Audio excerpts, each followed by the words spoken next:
Hola, ¿qué tal? ¿Cómo estáis? Bueno, pues hoy os quiero hacer un vídeo sobre la conjunción Sol-Venus, o lo que también se llama Venus-Casimi, que es Venus en el centro del Sol, pero de muchas otras cosas también. Entonces, porque ha habido estos últimos días, ha habido varios sucesos muy significantes a nivel astrológico y hay un conjunto muy interesante. Y voy a explicar un poco cómo han ido pasando estas conjunciones, sobre todo, y estas configuraciones, y acabaré con la conjunción Sol-Venus. Entonces este vídeo va sobre la conjunción Sol-Venus, pero está enmarcada, está contextualizada en un contexto mucho más amplio, que va mucho más allá, que va al 2025, al 2026, lo iremos viendo ahora. Entonces yo este vídeo, pues hace como 2 días, preparé un escrito, la Gaceta del Olimpo, que es un escrito que suelo publicar también aquí en YouTube, que intento que sea más semanal, depende de la disponibilidad que tengo y todo esto, pero junto con el escrito, quería hacer el vídeo.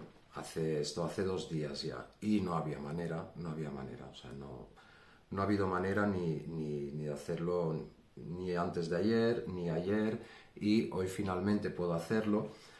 Pero esto es interesante también porque quería hacerlo antes de ayer porque quería anticiparme al primer aspecto importante que se daba en un continuo de aspectos, ¿no? En un suceso. Quería anticiparme. No he podido y ha sido interesante porque en el escrito digo una serie de cosas que ahora tengo un poco más de perspectiva. Es cierto que los aspectos que se han dado son aspectos muy creativos, muy dinámicos, muy armónicos por los aspectos que se dan, sextiles, muchos sextiles, quintiles, que son aspectos creativos, trígonos, pero lo que se da sobre todo son conjunciones, y las conjunciones no están exentas de tensión, es el aspecto más fuerte, más potente de todos, y de hecho se han sucedido 4 conjunciones, y la última que se está formando ahora es la de Venus y el Sol. Se han sucedido 4 conjunciones, aunque la primera era la de hace 2 días, era la de Luna-Saturno en Piscis, pero como la Luna va avanzando muy rápido y es como va estimulando todo ese tren, lo describí como un tren de conjunciones con una gran locomotora que tira de ese tren. Entonces intentaré describir un poco esto. O sea, la locomotora sería un gran sextil o un pequeño gran trígono, depende. Yo creo que prefiero llamarlo gran sextil porque está el gran trígono y está el gran sextil, que es en este caso un trígono exacto entre Júpiter y Plutón, Júpiter en Géminis y Plutón en Acuario retrogradando para acabar la faena de alguna manera en Capricornio, haciendo ambos un sextil a Neptuno en el último grado, en el grado 29 y 40 minutos de Piscis. Esta sería como la gran locomotora, y esa locomotora ¿hacia dónde estira? ¿Hacia dónde lleva? Pues lleva hacia el año 25 y hacia el año 26, que son años, también, porque se está preparando mucho ya o sea, el año 24, el 25 y el 26 van a ser años de cambios históricos para la humanidad. Ya uno de los grandes astrólogos del siglo XX y de principios del siglo XXI murió en el año 2019, un astrólogo francés llamado André Barbol, que se dedicaba sobre todo a la astrología mundial y a los grandes ciclos planetarios de los planetas lentos y de los ciclos combinados de planetas. Ya predijo de alguna manera que el año 25 y el 26 van a tener una serie de configuraciones planetarias que no se han visto nunca en la historia de la humanidad. Normalmente se van repitiendo ciclos planetarios y ciclos combinados, entonces con las efemérides se puede ir haciendo un histórico. O sea, se puede mirar más o menos, bueno, qué pasó con la conjunción Saturno-Neptuno, bueno, el auge y caída del comunismo. Entonces se pueden relacionar ciclos combinados de planetas con sucesos históricos. Y él decía que en el año 24 y 25 se daban una serie de relaciones planetarias que no se habían dado nunca en la humanidad y que eran como estaban implicados, estarán implicados y ya lo están, los tres planetas transpersonales, los lentos, que afectan lo colectivo, que afectan los cambios sociales, generacionales, pues que de alguna manera entramos en unos años, en una época de cambio para la humanidad, de cambio entero, de cambio global. Y él lo veía de manera muy constructiva, porque los aspectos son armónicos, lo cual no quiere decir que vayan a ser fáciles, porque son planetas transpersonales que de alguna manera sí pueden ser evolutivos para la humanidad, pero que actúan sin tenernos en cuenta en lo personal, ¿no? Después, en lo personal, siempre dependerá de cómo se aspectan estos tránsitos con nuestra carta natal. Está claro, porque si no todos tendríamos exactamente las mismas sensaciones siempre y no cada uno en su vida pues tiene momentos muy, muy diferentes, ¿no? Vive vivencias singulares. ¿Por qué ha sido interesante? O sea, bueno, esto es la locomotora. O sea, Plutón, Júpiter en Sagitario, que es en Géminis, que estará durante un año incorporando aprendizajes y conocimientos nuevos. Plutón, que está en Acuario, pero retrograda Capricornio y que de alguna manera va a hacer su acto final en Capricornio, haciendo caer viejas estructuras arcaicas que se han quedado inoperantes de alguna manera. Entonces van a caer cosas con ese Plutón volviendo a Capricornio, tanto en lo personal como en lo colectivo. Y Neptuno en ese grado 29-40 minutos de Piscis, que está como ya rozando con los dedos el grado 0 de Aries, que es de alguna manera el gran cambio. Es cuando Saturno, que se va acercando cada vez más a Neptuno, cuando Saturno y Neptuno pasen juntos a Aries. El ciclo del zodiaco acaba en Piscis y empieza en Aries. Juntos van a pasar a Aries el año que viene, a finales del año que viene, principios del otro, y esto va a marcar de alguna manera una reestructuración social por Saturno, que es la estructura social, y por Neptuno, que es la humanidad, y por Aries, que son los nuevos comienzos, ¿no? Entonces se va a reestructurar la sociedad. Esto ya será con el gran sextil, ya será con Urano, ya no será con Júpiter, sino que será con Urano, con Neptuno y con Plutón. Los tres transpersonales harán un movimiento de Plutón a Acuario, Neptuno y Saturno a Aries y Urano a Géminis. O sea, pasamos de una época de tierra y agua, pasamos a una época de aire y fuego. Muy dinámica, con mucha velocidad, muy inquieta. Una época de mucho cambio, mucho dinamismo, donde la información va a adquirir una importancia muy grande. Esta es la locomotora, pero después los vagones que se han ido poniendo en marcha, por un lado es primero Saturno-Luna en Piscis, que yo lo podría describir de alguna manera. Una luna en Piscis es una luna muy intuitiva, muy sensitiva, junto a Saturno en Piscis, que es Saturno, que vendría a ser el arquitecto, el constructor. Pues bueno, están buscando límites a ese proyecto. Entonces, esto está en un quintil, que es un aspecto creativo, con Júpiter en Géminis. Júpiter en Géminis, que está incorporando aprendizajes nuevos, conocimiento nuevo. Entonces Júpiter en Géminis está ayudando de alguna manera a poner esos límites de qué es aceptable, qué no es aceptable, ¿no? En ese proyecto arquitectónico de Saturno. Esto por un lado. Después se dio la conjunción, justo después se da la conjunción Marte-Quirón. Muy importante también porque el nodo norte está en Aries, Marte y Quirón están en Aries. Entonces Eris está justo después, ahora Marte ya ha pasado por Quirón y se está juntando a Eris. Entonces esta es una de las conjunciones que yo estos días, o sea, lo bueno de haber tardado 2 días más es que tengo otra perspectiva sobre cómo he ido sintiendo, cómo he ido conectando con esos mismos aspectos, ¿no? Entonces, claro, ya de alguna manera sabíamos que el paso de Marte por Quirón en Aries, Marte está fuerte, está en su propia casa, pero pasa por Quirón y ya de alguna manera se podía intuir que fácil no iba a ser del todo.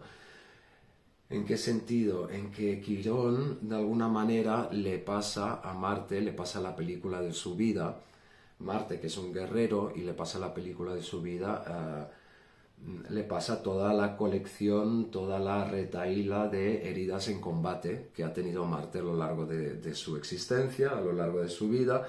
Entonces hemos podido conectar con muchas situaciones, o tanto en lo exterior, o sea, nos hemos podido encontrar con muchas situaciones, o en lo interior, nos hemos podido sentir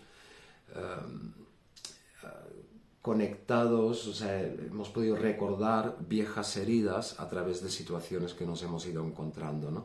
Y cómo las hemos gestionado ahora.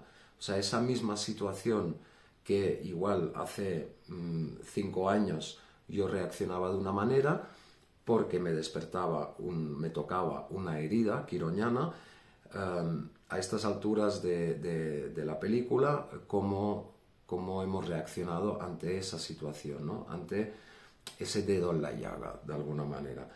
Entonces, ese Marte pasando por Quirón y muy cerca de Eris, que es la discordia, pues bueno, pues se pueden haber dado situaciones muy difíciles y todavía se pueden dar, porque Marte todavía tiene que pasar por Eris. Se pueden dar situaciones de mucha tensión y donde se nos despiertan viejas heridas y donde podemos reaccionar desde ese Marte en Aries de manera conflictiva, de manera confrontativa, al revés, huyendo de situaciones, ¿no? Porque Marte tanto es el ataque como la huida, o sea, son los dos movimientos en función de cómo tengamos a Marte en nuestra carta. Entonces, bueno, se pueden haber dado situaciones muy tensas, porque esa conjunción es tensa, es dolorosa, pero es necesaria para... Quirón saca a la superficie esas viejas heridas y esas viejas reacciones del guerrero. O sea, entonces, al sacar a la superficie también nos da la oportunidad de calibrarnos, de ver hasta qué punto hemos madurado ese punto, hasta qué punto hemos entendido o sabemos llevar mejor o peor las situaciones del pasado, ¿no? Entonces ahí sería interesante plantearnos estos días cómo realmente reaccionaría yo, cómo reaccionaríamos nosotros desde nuestra individualidad, sin tener en cuenta la mirada del otro, sino qué es lo que yo haría en esta situación, ¿no? Cómo actuaría yo en esa situación, intentando desbrozar, intentando despejar todos los condicionamientos que hemos tenido, condicionamientos sobre Marte, que es nuestra acción condicionada, ¿no? Entonces es un aspecto interesante para conectar con nuestra fuerza propia, con nuestro actuar propio. Pero no ha sido fácil esta conjunción y todavía está activa. Después, la tercera conjunción, enorme conjunción, importantísima conjunción, de Mercurio con Urano en Tauro. Urano, que ha sido uno de los grandes protagonistas del año, por el ciclo Júpiter-Urano que se ha abierto hace un mes y algo. Este Urano está muy activo. Mercurio, que ha hecho su retrogradación y ahora hace la conjunción con Urano. Urano de alguna manera es la octava superior de Júpiter, o sea, si Júpiter son los procesos mentales y está relacionado es el mensajero Hermes, ¿no? Está relacionado con el mensaje y con nuestros procesos mentales. Urano es el conocimiento superior, el conocimiento, el rayo del cielo, ¿no? Es el conocimiento del yo superior. Ese conocimiento que tiene una certeza intuitiva, pero que sabemos que es cierto. Pues claro, estos dos juntos están muy a gusto juntos, les gusta mucho trabajar juntos porque son como un ordenador cuántico, o sea, es un ordenador de muchísima velocidad. Entonces, claro, yo también hace unos días pues dije, ¡buah, fantástico!, ¿no?, este aspecto. Y sí, es un aspecto, es una conjunción muy, muy creativa, muy estimulante, pero algo que también hace unos días podía intuir y he ido comprobando es que la intensidad de estos dos juntos en un signo de tierra, en un signo fijo, que no le gusta el cambio, y Urano es el cambio y Mercurio es rápido, y además es regente de Géminis, que toda la energía está pasando a Géminis, entonces un Mercurio muy fuerte también. Son dos planetas que no están del todo a gusto en el signo de Tauro, porque Tauro es un signo más bien lento y que quiere incorporar. Entonces se podía intuir que habría mucha dificultad de incorporar tanta intensidad mental, en incorporarla, poner los pies a tierra, encontrar una cierta pausa, y que podía ser un momento muy eléctrico a nivel de información y muy explosivo también, porque Urano, en esa tensión de la lentitud de Tauro y esa manera eléctrica de funcionar que tiene Urano, pues pueden saltar chispas y puede haber situaciones inesperadas, situaciones bastante incómodas que después resultan ser interesantes, pero nos tenemos que dar la pausa para incorporar, ¿no? Para dejar bajar la información, para conectarlo con el cuerpo. Entonces, muchos paseos, buscar, o sea, es un momento para buscar bastante la tranquilidad, pero es muy difícil a veces buscar la tranquilidad cuando la cabeza va a tope. O sea, es cuando hay que buscarla, sí, pero igual convendría buscarla sacándola mediante alguna actividad un poco más, o sea, incorporar en el cuerpo, en lo taurino, mediante ejercicio físico, mediante el movimiento, porque si no, a veces se tensa la cuerda, ¿no? O sea, cuando estamos muy, muy, muy tensos y nos sentamos a meditar en medio del bosque, bueno, igual se incendia el bosque, ¿no? Porque, o sea, la cuerda se va tensando porque estamos contradiciéndonos demasiado, con demasiada fuerza. Entonces a veces pues una manera de meditar es hacer ejercicio, es salir a correr, es salir a caminar, es hacer algo un poco más, más cardíaco, hacer algo un poco más potente, porque esta conjunción Urano-Mercurio en Tauro puede afectar bastante el sistema, puede alterar el sistema nervioso, puede alterarlo hasta el punto de somatizar, hasta el punto de que expresemos a través de dolores, a través de somatizaciones corporales, la tensión de aire, la tensión del exceso de estimulación, del exceso de información, del exceso de electricidad, que el sistema nervioso al fin y al cabo es un sistema eléctrico. Hemos de ir con cuidado. Yo empiezo a notar que lo peor ha pasado. De hecho, el Mercurio, que avanza bastante rápido, está ya a 2 grados de Urano, y se va relajando un poco, pero estos últimos días la tensión nerviosa ha sido tanto interna como externa, o sea, la tensión nerviosa que se ha notado en el exterior y que ha dado lugar a situaciones bastante eléctricas, se ha notado bastante estos días y lo he podido comprobar en mi entorno, hablando con las personas, encontrándome yo mismo con situaciones y también sintiendo a ver cómo...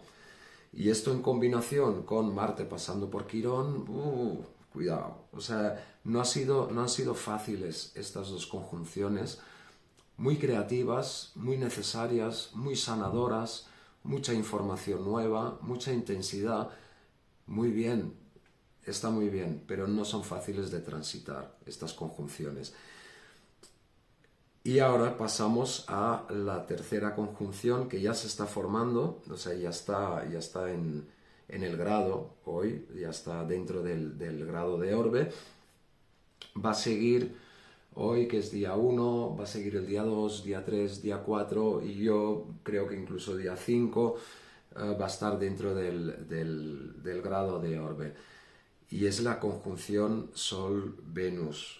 Y aquí voy a explicar un poquito por qué está el ciclo de Venus y es un ciclo bueno, que tiene diferentes fases y que es muy interesante. Entonces, el primer ciclo que se da es que en agosto del año pasado Venus hizo una retrogradación en Leo y se encontró con el Sol. O sea, cada 9 meses, que es un embarazo, precisamente, un embarazo humano, cada 9 meses aproximadamente, porque hay ligeras variaciones, cada 9 meses se da un ciclo de Venus. ¿Qué ciclo se da? Pues cuando Venus retrogradó en Leo y se encontró con el Sol, que fue la última conjunción Venus-Sol hace 9 meses, Venus desaparece en el Sol porque mientras está en unos 10 grados de diferencia antes y después del Sol, ya no se ve Venus en el cielo porque desaparece en la luz solar. Entonces está demasiado cerca del Sol, entonces ya no podemos percibir a Venus. Entonces ahí, ¿qué pasó hace 9 meses? Que veníamos de una Venus vespertina, que quiere decir una estrella vespertina, que Venus, que es uno de los planetas más brillantes que se ve más en el cielo, pues era una Venus de tarde. O sea, se veía las primeras horas del anochecer, se veía con claridad a Venus.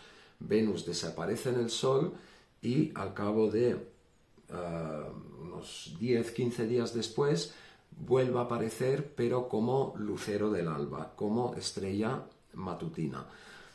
Entonces las últimas horas de la noche, justo antes del amanecer, es cuando vemos a Venus con más claridad. Entonces esta como lucero del alba renace en Leo en agosto del año pasado y hace un proceso como estrella de mañana, hace un proceso de 9 meses. Y ahora Venus vuelve a desaparecer en el Sol, pero como está en otra posición, o sea, como lucero cuando renace como estrella de la mañana, Venus está entre la Tierra y el Sol. Cuando desaparece como estrella de mañana para renacer como estrella de tarde, Venus está detrás del Sol y tarda mucho más en volver a aparecer como estrella de tarde. Entonces ahora Venus desaparece y ahí hacia el 10 de julio, o sea, un poquito más de un mes después, vuelve a aparecer como estrella vespertina, entonces la podremos observar las primeras horas de oscuridad. Pero esto forma parte de un ciclo creativo, porque el ciclo de Venus es un ciclo de la creación, de la vida. O sea, esto forma parte de un ciclo más grande de Venus. y es que Venus en su órbita va dibujando una flor en su órbita con la Tierra y en relación a la Tierra y el Sol, va dibujando una flor de 5 pétalos, o una estrella de 5 puntas, o un pentagrama, un pentágono. Entonces, Venus en ese avanzar, que va retrogradando, se pone directa, va retrogradando, va trazando estos pétalos. Entonces ahora se forma uno de los pétalos en Géminis, que se empieza a dibujar hace 4 años. Hace 4 años, el año 2020, el 4 de junio del 2020, en el grado 10 de Géminis, Venus retrograda y se encuentra con el Sol. Entonces empieza un ciclo de 4 años de una Venus de mañana, una Venus de un lucero del alba. ¿Qué hace esta Venus? Durante 4 años se prepara como un nuevo tema, adquiere conocimiento, va sintiendo, va valorando también, o sea, hace un recorrido, va aprendiendo, porque es una Géminis en Géminis, es una Venus en Géminis, va adquiriendo una serie de conocimientos durante 4 años. Y ahora, durante 4 años, pasará a ser estrella de tarde. Esto quiere decir, la Venus estrella de tarde es mucho más una Venus de cosecha, es una Venus mucho más visible. Entonces, aquello que hemos ido preparando estos últimos 4 años, entonces vale la pena mirar qué se puso en marcha de alguna manera en vuestras vidas, qué se puso en marcha ahí hacia el verano de 2020, primavera-verano del 2020, que se ha ido preparando durante estos 4 años, y esto empezará a florecer los próximos 4 años hasta el 2028, y después empieza otro pétalo, otro ciclo de 8 años en Géminis. Y bueno, es interesante ese punto, porque de alguna manera la información, la claridad acerca de qué forma irá tomando esto que hemos vivido en los últimos 4 años, empezaremos a tenerlo claro a partir del 10 de julio, que es cuando Venus vuelve a aparecer. Entonces se empezará a clarificar todo esto, empezará a tomar forma, empezará a crecer y a florecer de manera mucho más visible, aunque ya podemos intuir cuáles son las cosas, ¿no?, que se han ido preparando durante 4 años y que empezamos a ver cómo se van materializando. Venus tiene mucho que ver con el crecimiento armónico aquí en la Tierra. Ahora hablaré un poco de esto también. Tiene mucho que ver con la armonía en la Tierra, y tiene mucho que ver con la vida. Y precisamente por esa flor de 5 pétalos, ese crecimiento lo podemos observar con mucha claridad en las flores y en muchas plantas y en la naturaleza en general. Entonces los ciclos de Venus tienen mucho que ver con la materialización, con cómo funciona la vida aquí en la Tierra y cómo se van materializando las cosas. Entonces, claro, a partir del 10 de julio empezaremos a ver con mucha claridad cómo se van materializando aquellas cosas que hemos estado trabajando durante 4 años. Y esto, pues, es una buena noticia. Depende de lo que hayamos estado preparando, por supuesto. Pero en general, yo creo que es una muy buena noticia. Entonces, ¿por qué es tan especial el ciclo de Venus en relación a la Tierra? Y por qué tiene que ver tanto con el crecimiento, con la vida en general, con la naturaleza. Por un lado, con la armonía, Venus, que es regente de Libra; por el otro lado, con la biología en sí, Venus, que es regente de Tauro. Porque, o sea, hablábamos de este ciclo del pétalo de Venus que se desarrolla, que se completa en 8 años, ¿no? 4 años como lucero del alba, 4 años como estrella de la tarde. Son 8 años terrestres. 8 años terrestres son 13 años venusinos. O sea, esa es la relación bastante exacta. No es del todo exacta, porque todo esto va... si fuera exacto, nada se movería. O sea, no es del todo exacto, entonces la flor de 5 pétalos que traza la órbita de Venus se va desplazando muy lentamente con el tiempo y va pasando por todos los signos. Pero, ¿qué quiere decir esto? Que 8 años de la Tierra son 13 años venusinos. Si cogemos 13 años venusinos y los dividimos por 8, nos encontramos con 13 dividido por 8, 1,625. Como no es exactamente 13 y no es exactamente 8, pero 1,625 es la proporción áurea, la proporción divina, el número dorado. O sea, lo llaman de muchas maneras, que es 1,618033, es un número infinito. Pero 1,625 y 1,618 viene a ser lo mismo. Entonces, ¿qué es esa proporción áurea? Es la secuencia de Fibonacci, aquella concha, ¿no?, que se va multiplicando. Si cogemos una concha de un caracol y lo cortamos por la mitad, esa secuencia es la de Fibonacci. Es una proporción de crecimiento armónico que está en las flores, que está en las plantas, que está en el ser humano.